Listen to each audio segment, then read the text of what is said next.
I can see recording. We are recording, and Recording. it's just coming up to 11:11. And Coco, Oh, I didn't realise that we met. You just said we met 2 years ago. yeah. At one of the Goddess festivals in London, and you were doing your book, and yeah, when I met you, we only spoke briefly. I think some of your family were there as well. I think was it your mum or something? My I'm not sure. auntie. Or your auntie. I was speaking to your auntie, and then you came floating in and went, "Wow, your energy is awesome." You know, and I just feel, yeah, since we've connected on Facebook, we were kind of destined to meet or talk further. And Yeah. so I was just saying that I feel so honoured and seen by you for taking up the mantle with the comment that I made. Because I think I said to you earlier that it came straight out of my gut, out of a place that was so deep, so profound that I don't even feel it was my words. Yes, it was speaking through my experience and my mouth, my words, but that came from who I call she, the mother, because it's time, you know, to honour her. Put this into perspective so that those listening know exactly. And I'd like to write that comment that you wrote that I can honestly say was the trigger to kind of move me onto another level. So we will put that comment, that piece that you wrote. Do you feel like reading it now to frame it all? Will you read it? Yeah, I'll find it and read it. I think that would be amazing, because guys, thank you for joining us. It's Shakti Kali Kaloksi speaking. Yeah, we haven't even introduced. It's so like, oh, we haven't introduced it or anything. Yeah, if you read this piece, I will give this little interview a title. And I just wanted, I was so longing to just connect with you after I read the comment that you put. So let's put some perspective in here. A friend of mine put a post on Facebook, and it was a post referring to an article in Elephant Journal about All Lives Matter. And I read Coco's response to that comment. We were already friends on Facebook.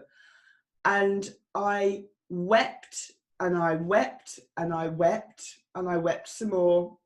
And I shared it with a few people. And the next morning, I literally decided that that degree of truth had to take me to another level. And I decided that my work here is not to keep on teaching group Pilates classes online and in my studio. And it actually took me, the next day I quit my job, so to speak. It's my business. And that's what it did to me. The impact is still rolling. So it's been very, very profound for me. And that's really why I asked you, can we have a conversation? And Yeah. I'm so nervous about asking you, because it can feel intrusive sometimes, like when you know you've been blown away by something.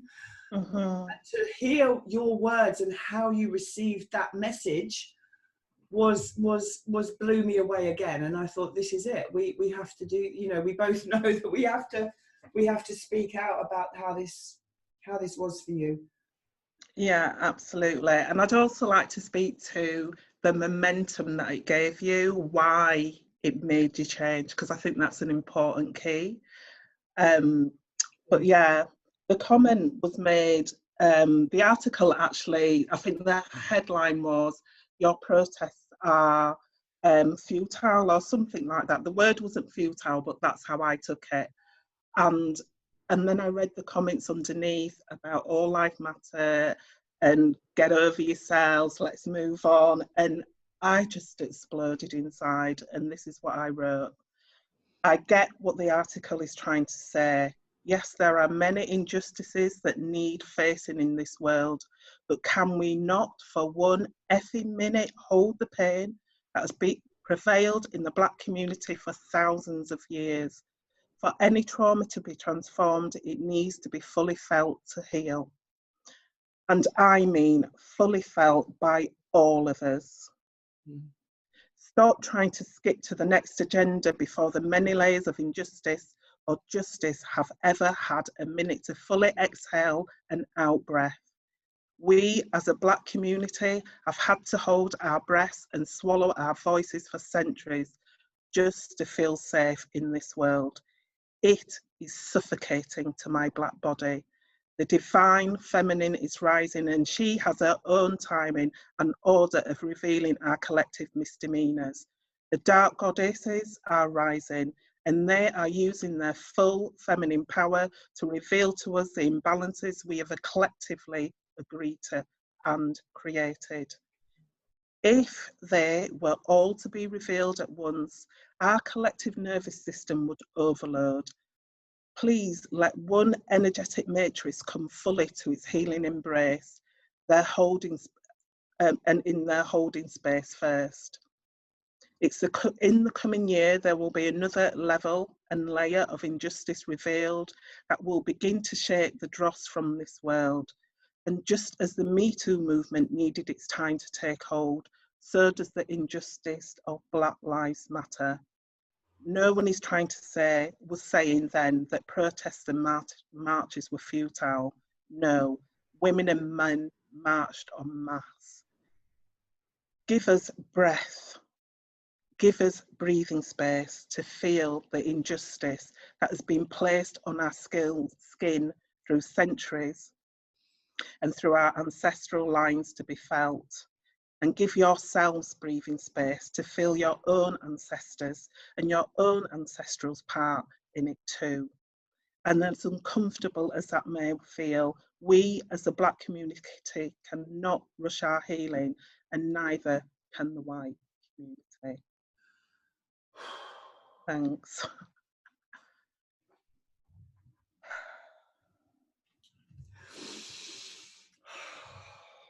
Yeah.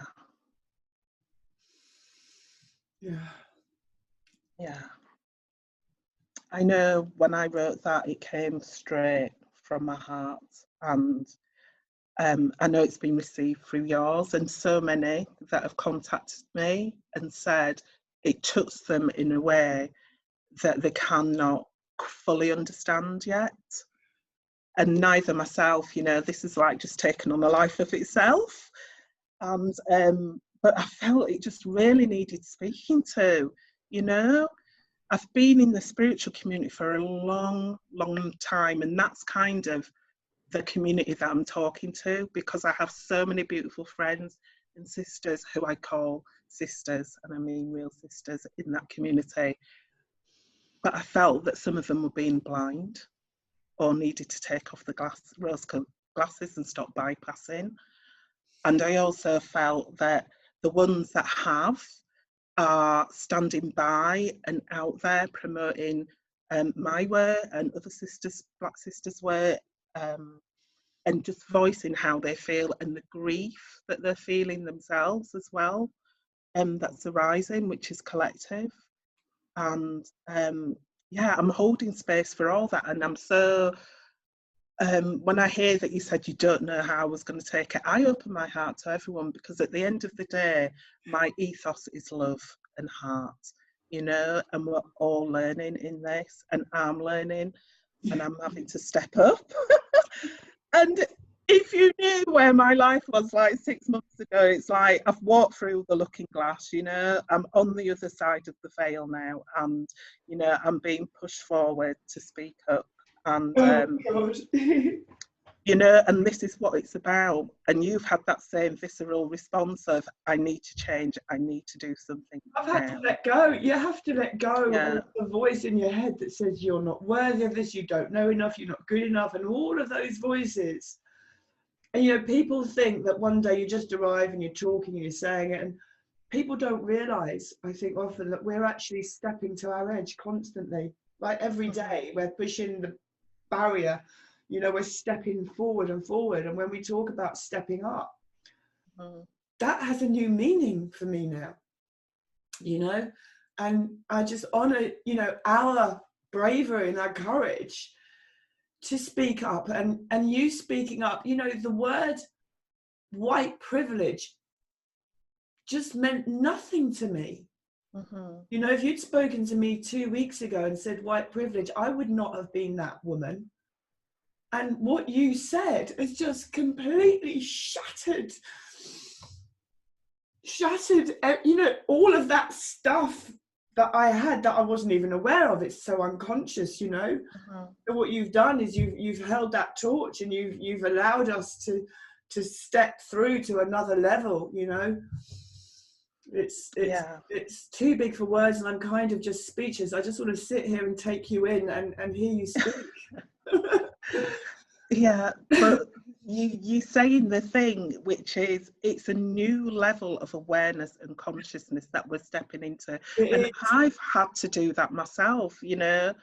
I've had to numb so much of being Black out that I was grieving for 5 days just at how much I'd not even acknowledge my own Blackness, never mind anybody else, you know, just how much I'd had to swallow, suppress, push down, ignore, just to get on. And, you know, so I've had to feel all of that, you know, level of suppression within myself, not even from the outside world, but from my own indoctrination into a system that is so unequal and imbalanced that it's just normal, you know. It was the norm, it was my norm. Keep your head down, get on. And it's like the universe, my ancestors, you know, Dark Goddess, who I work with, is saying hell to the no, no more, me, step up. And I'll just put it into context of how much I've had to step up. This time last year, I had a breakdown and was close to committing suicide. It's all in my book that's just been released this week, which I'm really wait. Which yeah, I feel I can't even celebrate it fully, but it's called Suffering Unto Herself, and it's a collection of essays by 13 beautiful sisters from around the world who are all talking about how we've reclaimed our sovereignty. And this is what this time is about. It's not about all the race and the other issues. Yes, they are the nitty-gritty of it all. As I say, the bigger thing is that we have all given our sovereignty away in one sense or another, and this is about reclamation of that. And so yeah, through therapy and everything, and it's only in January that I've started coming back to normal, and it's just been a roller coaster since then of writing this chapter in this book, being called to speak up and out, and all the time I'm going, I'm not ready, you know, I've just come out of hospital. It's not my time. And it's like, this is the time. And it's so weird because when COVID hit, it was like somebody turned a switch on me, and it went, this is what you've been waiting for. And it was like I suddenly just came out of my funk and fuzzy head and thought, oh my God, we're in it. We're in the awakening. Because what COVID has taught me is that it's shown a level of separation. That was the beginning of showing us a level of separation of those that are standing in their full sense of I create my own world or listening to outside influences. And it also created what I've seen around my community, where I live in West Yorkshire, of people coming together and beginning to understand really what that sense of community is, and building and understanding that the things in the world affect us all. Just because we haven't seen it before and it's not been on our doorstep, the COVID woke up to the fact that we're one world and something can affect us all. And this is the same thing with the race issue, that yes, we've all been getting on, doing our work, doing our thing, saying, yeah, but you know, I've got white friends, black friends, we're all in it together, all love, all is one. And it's like, no, can we just stop that for a moment? Because everything has to be felt. If that's one thing I've learned on my journey of healing in the last year, of having to sit in my own solitude, my own darkness, and facing it and understanding that that darkness, that process of dying to the old self, is essential. We cannot move through to the new world without it, because that darkness is where the seeds flourish. That darkness is like the darkness of the womb. That's what I call it, where new birth can begin. And this is what I'm seeing. And it's so uncomfortable, so uncomfortable. It's ego shattering, earth shattering, because everything that you've held about your identity and your sense of self in the world has to go, because we are leveling up to a consciousness that we've never ever seen before. I haven't got a clue what the hell I'm doing. You know, every day is a new rebirth, because every day I wake up with a new level of understanding of who I am and where my place is in the world and what the world is actually doing, and all this universal force of the feminine that is rising now, that is wanting to flow through us, to open our hearts, open our minds, you know, and get us stood solidly in our own power and sovereignty. Bloody hell, it's like, you know, I'm having to breathe every other minute, you know, just feel the force of it, because it's immense. Yeah. You know, I It's never knew what I was doing, Shakti. I never knew. I always thought, oh yeah, I'm into the feminine, and yeah, kind of get it, do my little meditation on the morning and whatever. And it's like, no, to feel her is to feel her, and you'll know it when you feel her, because you will not be able to sit idle or not speak. no. And it's funny, you said earlier something about coming back to normal, like there is no normal. Yeah. There is no normal. And what I really noticed was when I read your piece to various friends, and I sent it in Messenger to a few people, the friends who I consider maybe are not awake and just not knowing what's going on, you know, their level of reaction was, wow, that's powerful. And that's a touch, that's the beginning.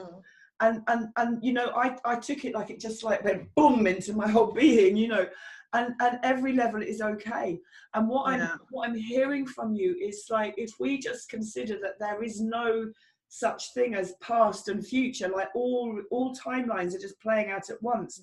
We're just reclaiming, like you say, our sovereignty. Like we knew this, but we were so in our heads, our egos, our conditioning, our beliefs, you know, our programming, that it's unconscious. We don't even know potential we have as human beings. And what you and I are doing, and like it's almost like we've been kind of being swept along, where I find myself saying to myself, is this your ego? Like, and I say, I love you, ego. I hear that you're trying to somehow control me or make me feel frightened, but I've got to do this anyway. And for me, that's how it feels to be stepping up. It's like, just whatever anyone thinks or says, I have no choice anymore. I have to do this. Yeah. That's what I'm the doing. word no choice. That's how I feel. I have no choice. You know, I'd love to be spending this time, you know, just floating around. You know, it's been non-stop since COVID hit. You know, I've gone from having no platform, no website, no nothing, to learning to build a website, writing a book, building platforms, writing blogs, doing speaking. And then now what's coming up as well is, you know, I'm starting a radio show next month. I'm being filmed, and it's like, I've just sit here some days going, what the hell is going on?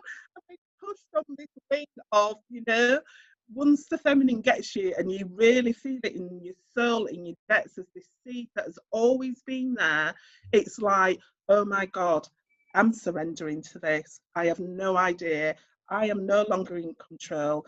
You know, like you said, ego, step aside or stand with me, because my ego, I love my ego. You know, she's gone through so much to get me to here. Absolutely. But my soul has awoken, and, you know, it's in collaboration with the divine feminine. And sometimes I say that out loud and I still don't even know what it fully means, you know. I just know that I've got on the train and she's taking me somewhere, and, you know, the bags are packed and I'm ready to go along with the ride, because what I was living before was, not even 10% of my possibility. Sweetie, your sound, I don't know if it's you or my thing, but make sure I can hear you in your mic. Just Oh, okay. that's What better. were you saying? It's too loud or you can't hear No, me? that's better. It Okay. wasn't clear for a while, but Okay. that's better. Yes. Okay. Don't want to miss a word. Yeah. Don't want to miss a breath. Yeah. Yeah, I'm on the train and I've no idea where this destination is, but I'm going to enjoy the ride as much as I can. And enjoying the ride doesn't mean that there won't be dark days, because God Almighty, there's been some dark days.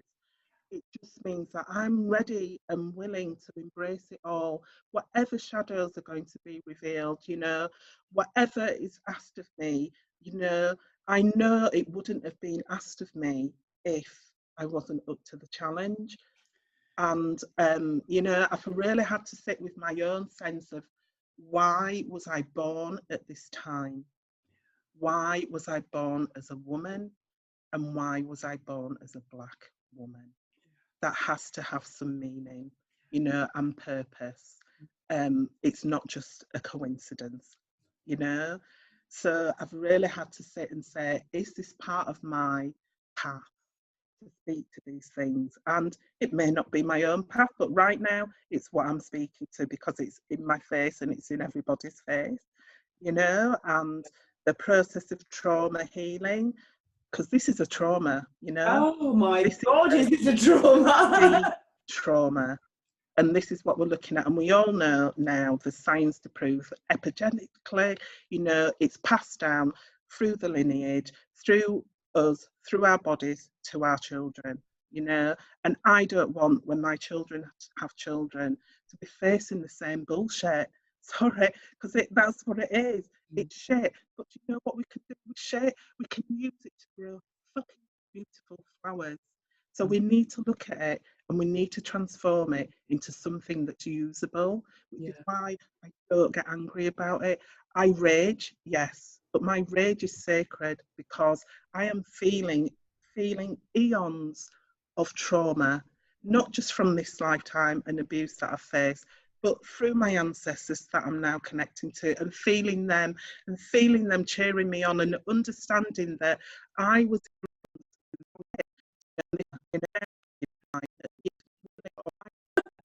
You or my thing, but make sure I can hear you in your mic. Just Oh, okay. that's What better. were you saying? It's too loud or you can't hear No, me? that's better. It Okay. wasn't clear for a while, but Okay. that's better. Yes. Okay. Don't want to miss a word. Yeah. Don't want to miss a breath. Yeah. Yeah, I'm on the train and I've no idea where this destination is, but I'm going to enjoy the ride as much as I can. And enjoying the ride doesn't mean that there won't be dark days, because God Almighty, there's been some dark days. It just means that I'm ready and willing to embrace it all, whatever shadows are going to be revealed, whatever is asked of me, I know it wouldn't have been asked of me if I wasn't up to the challenge. And, I've really had to sit with my own sense of, why was I born at this time?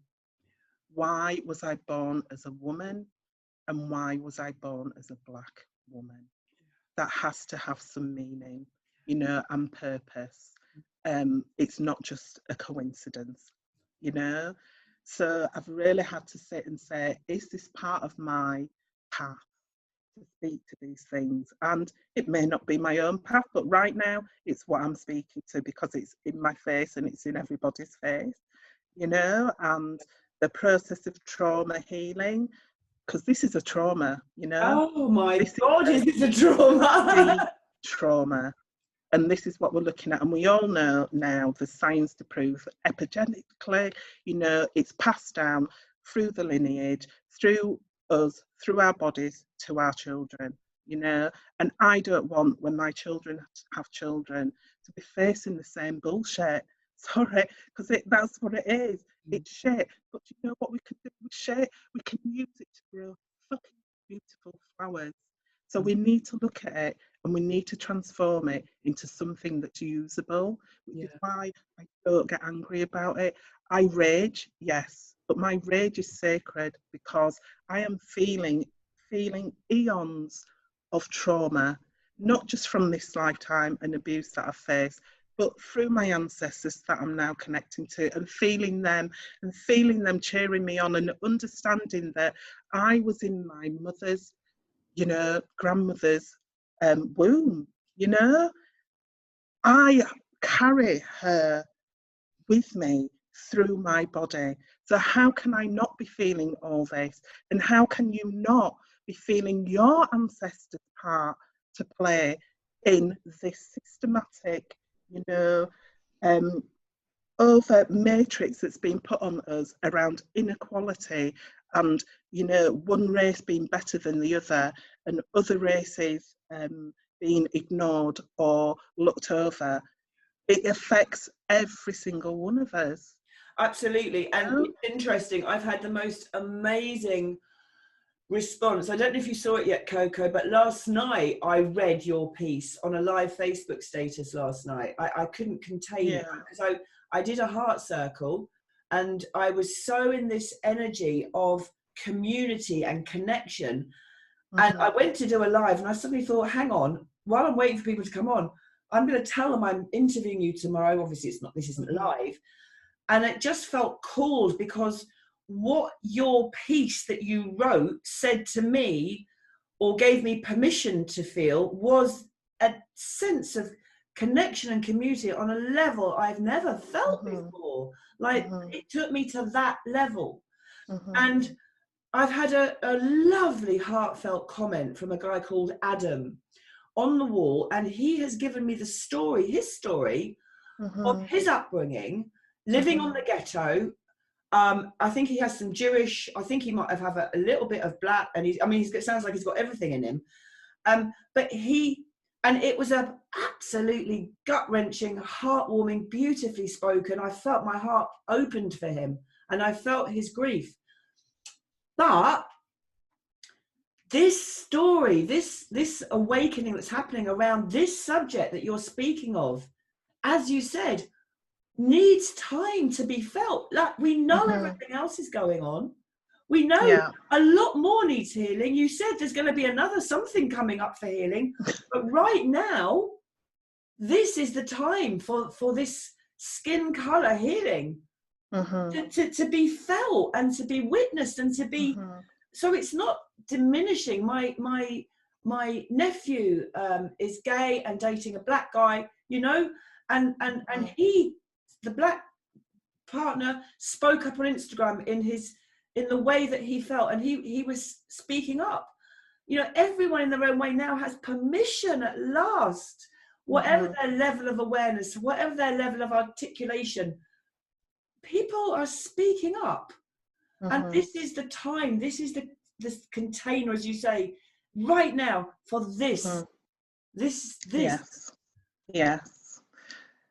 I love the word container, because this is what it is. We are being held in a container of evolution, okay? And so we know the container is love, and that's where we're evolving to.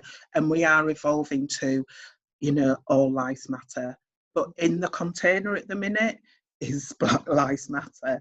And in the container in a minute is injustice and inequality. And that's, along with so many other issues, isms around sexism, racism, like you said, issues against transgender, gays, everything is in that pot right now. But that's the thing that we're seasoning the pot with at the moment, the race thing, And so I hold the container of love, and I hold the container of, we are evolving to this, sense of, we are all in this together, and we are brothers and sisters, all of us. Absolutely. Okay? But we cannot get there until we look at the skin thing, because even consciously or subconsciously, that's a barrier between us, I didn't know that's a barrier. You have taught me, like I said, I've always considered myself not racist. I don't even see the colour of your skin, right? That I'm conscious of. I don't see it. I see the heart. And I'll talk later to you privately. I connect so well with you. I love your sense of humour. I love your playfulness. I love your depth. Yeah. I don't see colour. However, your post took me to a place I've never been before. And that's what I thank you for. Yeah. And that's the thing. I never saw colour, Chatty, which sounds really bizarre, you know, coming from the other end, because I've had to experience things about colour, but I've always, even since a little child, carried this notion of there's something wrong there. There's something deeply wrong. Why is Susie over there not the same as me? You know?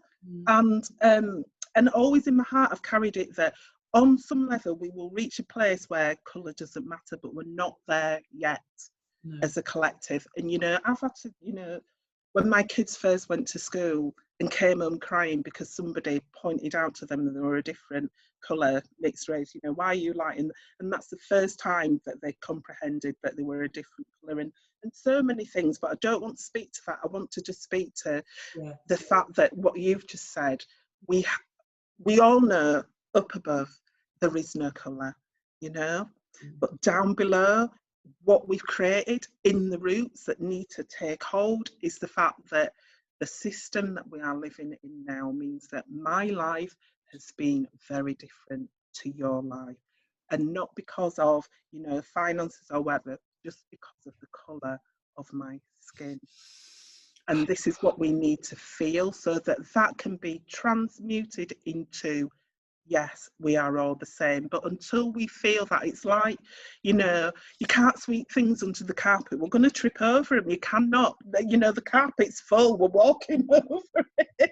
And it's like, you know, I know that's a challenge, because I can tell you I swept so much under my carpet, you know, in my life, and I've had to, you know, dust it, pick it up and see, is this usable? Yes. Is this not? Let's get rid. And I'm just loving this sense of what I see growing, this sense of what you spoke about, this open-hearted connection. Because when we connect heart to heart, we can then create a field between us where we can look at the uncomfortable and feel the uncomfortable without blame, without shame, without guilt, without, you know, saying, I'm right, you're wrong. You know, there is no right, wrong right now. It's all what we've classed as normal. We're all waking up to the fact that shit, it's far from, it may be normal, but it's far from natural. Absolutely. You know? This is the, I think this is the bottom line, isn't it? It's like, when, and as I said, I'm doing a lot of heart circles at the moment, so I'm like, the amount of courses I'm doing, it's like, it's almost shooting, it's like I've got a rocket up my bum and I'm almost giddy with this awakening. The energy is just so high and so powerful. What was I going to say? I can't even remember what I was going to say now, but it's just taken me to a place where, you know, like last night, that's what I was going to say, in Circle, you know, Circle is a place where people are allowed to name how they're feeling without any coaching or advice or judgment or trying to change. So every part of one is welcome. Like if you're feeling like on the brink of suicide, or if you're feeling broken, or you're feeling shame, or you're feeling tightness in your throat because you're so scared that other people are opening up and you don't want to, that part of you is welcome to this party. Like every part of you is welcome. And then we can breathe. And then, you know, at the end of the session, everyone's feeling joy, not because they've suddenly happy, because the joy is felt through being allowed to express your feelings. So when you talk about, this is a time for the Black people to really, and all of us, like all of us, to feel, really feel. You've opened this door.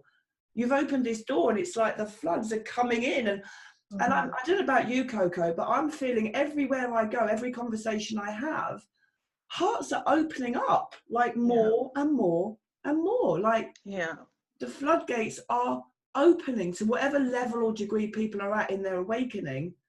There is a sense of, this is becoming acceptable to to speak truth at a deeper level, to be more authentic than we even knew we could be. Yeah. Like, we're not even conscious of how authenticity can be felt, because I don't know about you, but like I'm having conversations even with a decorator that I've never had in my life. Yeah. I mean, it's just crazy. I'm so hearing you. Yeah, I've had some really profound, deep and uncomfortable conversations with Your sound, I really hope this sound out. That's better. Yeah, I'll come in closer. Yeah, come closer. Come closer. That's more of me. Some uncomfortable conversations, because I got triggered the other day. I belong to another group of women who call ourselves Women's Conversation Leads, and we run little events for women to find their voices. And someone mentioned the acronym BAME, which is Black, Asian, Minority, Ethnic. So I have to say it out loud because I don't like the term. And I said, please don't use that term, because it's a political term used to clump, Black, Asians, minorities, and all other ethnics, which includes travellers, into one thing. And it's like, can we not have our own sense of identity at this moment?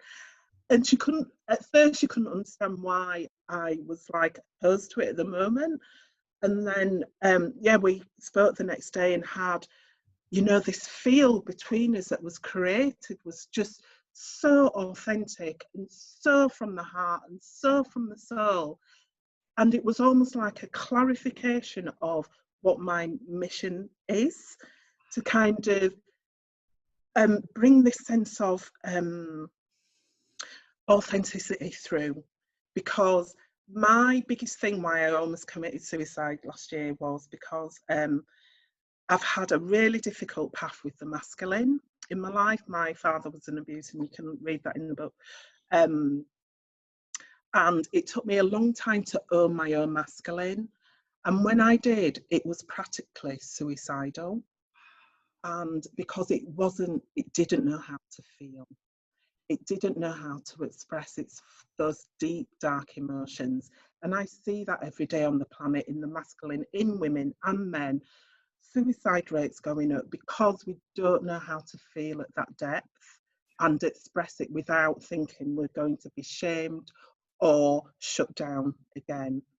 And my feminine had to wake up and step up higher to say to the masculine, I'm here and I will support you to grow, because she had to step into a whole level of forgiveness to the masculine, and also she had to embrace her own power so that the masculine and feminine in me could come in unity, so that we could speak truth, no matter how challenging that was. And that is part of this collective growth as well, that our hearts have to open, the masculine feminine side of our hearts have to open, because it's been so suppressed, and the feminine side has to rise in its power, because that's the thing in the feminine that's been suppressed.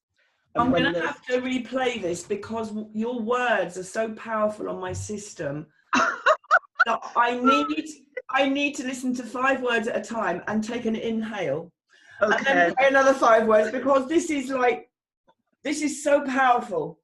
And anyone who's listening to this who is really feeling the same, and anyone who's listening to this who is slightly lost, play this back again in a month, and another month, and another month, because I believe that these words will support you in your awakening.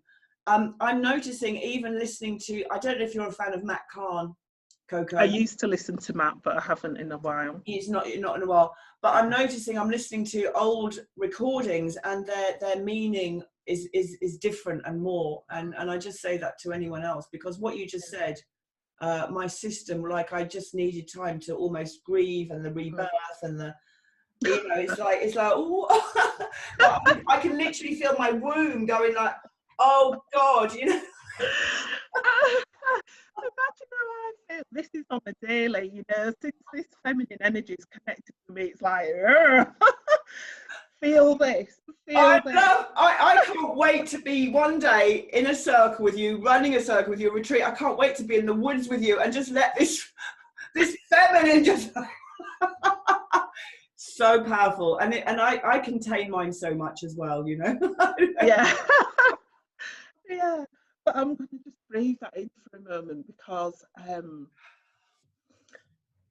yeah, I've had a strange journey with words, and I never knew I was going to be a writer or a speaker because through my sexual trauma when I was young, I became mute for a while, and I'm dyslexic. And also my dad used to ban books in the house. He used to say writings, you know, don't want that crap in my house kind of thing. So it's been a very long journey to find this voice, and to understand the power of what's coming through. And even saying that, you know, my little girl's going, oh, you think you're all powerful. But it's like half of me is like, well, yeah, because I know it's coming from a place that ain't even from this body, you know. And other half is going, Jesus, what on earth is happening to her, you know. But I realise that is my gift. My voice is an activation, and I've had to dig, you know, to the depths of the bowels of my shame around words to get to this point. So I try and use them wisely, but I must remember that each time I speak on this level, it is an activation, and it is for transformation. Yeah. And before I got on the call, I was just sitting with the intention of what I wanted to come out of this call, and it was that a spark of the spark of love goes out and hearts begin to open, because I know when my heart began to open, it was very, very painful because there was still so much unprocessed trauma in there. And this is why one of the reasons I stand back from the, you know, all love and light, because you're missing the middle bit, guys, you know. We have been so systematically traumatized from the day we were birthed, our sovereignty taken through, you know, birth certificates and the lot, but we won't go into that right now. So to reclaim our true heart song and voice, we have to go through the mire to get there. You know, we cannot bypass it. No, and I think that I to be honest with you, this as far as this is cutting edge spirituality. That it's been called out and named, all the spiritual bypassing, and I was a part of that whole thing as well. You know, I remember going to Glastonbury about 8 or 9 years ago to a weekend course with a love and light couple, and being shamed around the fact that I wasn't conscious enough because I was talking to someone on my phone before the course started. It was in their living room, and I felt so shamed the whole weekend for not being spiritual and love and light enough. And like you said, with the journey of my life and the meeting of the scenarios and the stories that played out in my life that have taken me to the depths. But you and I have had this necessary apprenticeship in our lives so that we can be here now as a sort of beacon for others to, you know, to see it's okay. You know, you've had a breakdown. Sometimes I think, am I mad? Well, even if I appear mad, I still have to do this work, because there's such a fine line between, you know, like if we didn't have the grounded and the connection to the divine, you know, we could go off and be, you know, totally crazy, but we're held in that, you know, in that just that sovereign power that is our divine right. And we're so programmed, we're so in the head, and all these beliefs about how we meant to be, that how do human beings have a chance, how things have been in our history to even begin to step into this new paradigm. So, you know, this is leading edge, this is cutting edge, and we can no longer preach love and light if we're not willing to face the feelings that have never been felt. You know, it's essential for our growth and our you know, for our awakening. And this is what's playing out. This is what's playing out on the planet right now. You know, all this crazy chaos. I mean, what's going on? There is the divide between fear and love is just so clear for us to see right now. Mm-hmm. And maybe it's a good thing that it's clear for us to see, because then we can bring them together together in alchemy. And two things I'm going to say to that: we all want to reach for the love and light. However, we've got to come down off the mountain, because even the biggest oak tree cannot fucking grow tall without deep roots. And also, there is nothing more spiritual than being human right now. Yes. Nothing. And that means embracing all our humanity, because it's all ours. Yeah. All Absolutely. ours. The light, the dark, the happy, the sad, it's all ours. If we want to preach all love and all one, then take this as well, Yeah, for sure. Take this too, for sure, and transform it with the light that you're happy to talk about. Yeah. Transmute it and show me that this is what being a light worker is, because I don't call myself a light worker. I'm struggling even with the concept of spiritual. I am human, I'm an ordinary woman that's been awakened to its extraordinary things through my own pain. I totally hear you, and I think that's a very interesting. I fancy a nice little sniff of geranium. I did that. I want some too. Geranium, I promise you.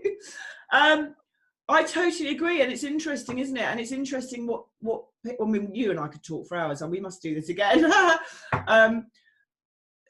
Just to wind up, because I feel like I want to wind this up a little bit now, because I feel like I sit and talk to you for weeks, quite honestly, and I want to come to Leeds and meet you.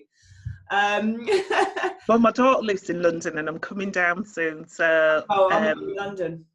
So let's meet her. Without a mask. Yeah. I'm not even going there. No, don't even go there. What mask? Oh, God. Yeah, mask. Interesting. What was I going to say? Just the idea of a new word, because it's our attachment to our understanding and our beliefs around a word. But I agree that the word spiritual just kind of doesn't mean anything, and I'm very much drawn to connecting with people in my tribe who speak my language, but I'm also really interested and curious to read posts by people who are we're all attempting to articulate what is true for us, and I've been learning the language of the heart over the last 3 or 4 years, because I've noticed like the way that I feel into the energy of what comes out of my mouth, and it's a practice of working intuitively and trusting. I've never thought of myself as a very articulate person. My father came to this country as a refugee in 1956, didn't speak a word of English, brought up on the streets, watched his mother raped by the Russians, a horror story. And I never thought I was clever enough to write a book. I never thought I was bright enough to speak. I never had a voice, really, because I didn't consider myself that intelligent. And yet I have to just let go of all that conditioning, all those ideas, and just come as me, just being me, and trying to do my best in the world. But then even then getting out of the way, and and we've all got that. We've all got that connection to a higher power. So whether you call that being spiritual or being human or whatever you call it, maybe we need a new word of authentic. I think authentic was the word that came up last night in our circle. Yeah, you'd frozen a little bit. Yeah, you froze as well. Yeah. Do you have I've really enjoyed this, Coco, so much. Do you have a final word or message or? Just to feel, that's all that's been asked. And it's a big ask of us at the moment. Yeah. Just to feel and find safe spaces and safe people that, can communicate from the heart, that won't shame you for feeling things that may seem out of place, or you have, like you said, you didn't know you were holding this conditioning within, and a place where that can be voiced, because that's what's necessary, for that to start percolating and moving, because once that's broken up, this matrix of inequality for all of us can begin to shift. And that's all that's necessary. And, you know, when I first started speaking out and was like getting directives from Goddess, I was like, oh, is that all I have to do? Be myself? Just speak and just listen. That's it.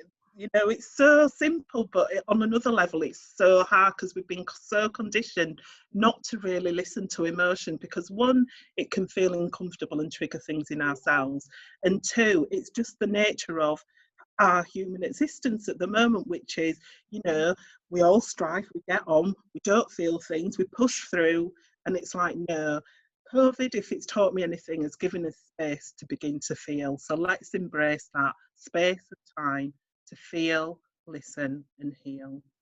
And then see what the next stage is, because I can guarantee there's going to be another one. You know, I've already been preempted to strengthen my inner core and sense of self, because, you know, this is just the beginning of the wave of evolution to get to where we're going. So, yeah. Well, Coco, this is the best interview I've ever done. I really, I'm just like, this is just like, thank you so much. I'm so glad we've connected. Oh, I hope the sound has come out okay. I do. I hope whoever needs to listen to this enjoys this and shares it, because I feel so honoured and grateful to have met you. And I really do. And I just feel like you're my sister. You are another me, cleverly disguised as you. I just see you. Ain't that the way? Ain't that so? And it's so beautiful, because before just coming out of hospital, I was saying, like, if I'm going to do this, whatever this is, I want to start collecting to the tribe, or my people that understand me and can see me for the first time, because I haven't felt seen for a long time. And I just want to honour the fact that I'm so appreciative of you. So honestly, you know, you brought me to tears over the last few days in such a good way, and you've kind of encouraged me to stand up and speak, and like, it's like, wow. Yeah, thank you, beautiful sister, for you are so welcome. And it's so wonderful, because I've seen you on Facebook for the last few years, and this is the first time really, because that day that I was doing my book launch, I was in chaos. It was very stressful. It was so stressful. Know. And it's so lovely to meet you sort of in person online. And just really feel your vibe and your energy, and I connect so much with you. So I just, you know, massive thank you. Lots of love, darling. Lots of love. Take care. Speak soon, yeah? Yeah. Thank you.